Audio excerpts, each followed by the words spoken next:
বাবার মৃত্যুতে কান্নায় ভেঙে পড়ল কুসুম এবং আয়ুষ্মান। সম্পূর্ণ জানতে হলে চ্যানেলটি সাবস্ক্রাইব করে ভিডিওতে লাইক দিয়ে দেখতে থাকুন। কুসুম সিরিয়ালের আজকের পর্বে আমরা দেখতে পাই আয়ুষ্মান কত কষ্ট করে ডেলিভারি বয়ের কাজ করছে এবং অপমানিত হচ্ছে শ্যামের কাছে। এগুলো ইন্দ্রাণী গাঙ্গুলি রাজ দেখে ফেলে এবং ইন্দ্রাণী চলে আসে কুসুমের কাছে আর বলতে থাকে, আমার তোমার কাছে জবাব চাই। আমার ছেলেটা ছিল কোম্পানির অনেক বড় পদে, সেই আয়ুষ্মান গাঙ্গুলিকে তুমি একেবারে পথে নামিয়ে দিয়েছো। ডেলিভারি বয়ের কাজ করছে, সে এখন লোকের বাড়ি বাড়ি গিয়ে জিনিস পৌঁছে দেবে। ছি, তোমার থেকে এটা আমি আশা করিনি। কুসুম মনে মনে খুব কষ্ট পায়। তার মানে ছোট সাহেব ডেলিভারি বয়ের কাজ করছে, সে তো এটা জানতো না। এরপর ইন্দ্রাণী গাঙ্গুলি বাড়ি চলে আসে। রাজের সঙ্গে অনেক ঝামেলা হয় কুসুম এবং আয়ুষ্মানকে বাড়িতে ফিরিয়ে আনা নিয়ে। এই সময়ের মধ্যে তার শরীর খারাপ হয়ে যায়। অন্যদিকে কুসুম এবং আয়ুষ্মান একসঙ্গে হয়। রাতের বেলা যখন আয়ুষ্মান ফিরে আসে বাড়িতে, কুসুম জিজ্ঞাসা করে, ছোট সাহেব আপনি ডেলিভারি বয়ের কাজ করছেন, এটা আমাকে আগে বলেননি কেন? আমারও তো অধিকার আছে, আমি তো আপনার স্ত্রী, জানার তো অধিকার আছে। আমি চাই না আপনি কষ্ট করুন, কষ্ট দুঃখ তো আমরা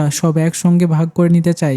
আয়ুষ্মান বলে, আমি জানাতে চাইনি এটা নয়, তবে আমি তোমাকে বলতাম, তুমি কষ্ট পাবে বলে আমি বলিনি। তবে আমি যে আমার স্ত্রীর জন্য এই কাজটা করেছি, তুমি তো সেটা খুব ভালো করেই জানো কুসুম। আমি যে তোমাকে খুব ভালোবাসি, তার জন্য আমি সবকিছু করতে পারি। এরপর কুসুম আয়ুষ্মান একে অপরকে জড়িয়ে ধরে। এরপর রাজের অবস্থা খুব খারাপ হয়ে যায়। আস্তে আস্তে তার হার্ট অ্যাটাক হয়ে যায়। ইন্দ্রাণী গাঙ্গুলিরা সবাই মিলে রাজকে হাসপাতালে নিয়ে আসে। কান্নায় ভেঙে পড়ে ইন্দ্রাণী গাঙ্গুলি। এই সময় তো আয়ুষ্মান এবং কুসুমই ভরসা। সঙ্গে সঙ্গে ইন্দ্রাণী গাঙ্গুলি ফোন করে আয়ুষকে এবং বলতে থাকে, আয়ুষ তোমার বাবা খুব অসুস্থ, তুমি এক্ষুনি চলে আসো। আয়ুষ্মান চলে আসে কুসুমকে নিয়ে। কুসুম এবং আয়ুষ্মান কান্নায় ভেঙে পড়ে। রাজ কি এখানেই মারা যাবে নাকি বেঁচে যাবে? কুসুম কি পারবে নিজের জাদু দিয়ে আয়ুষ্মানের বাবা অর্থাৎ নিজের শ্বশুর মশাইকে বাঁচাতে? কি মনে হয় তোমাদের কমেন্টসে জানিয়ে এখনই সাবস্ক্রাইব করে নাও আমাদের ইউটিউব চ্যানেল। ধন্যবাদ সবাইকে।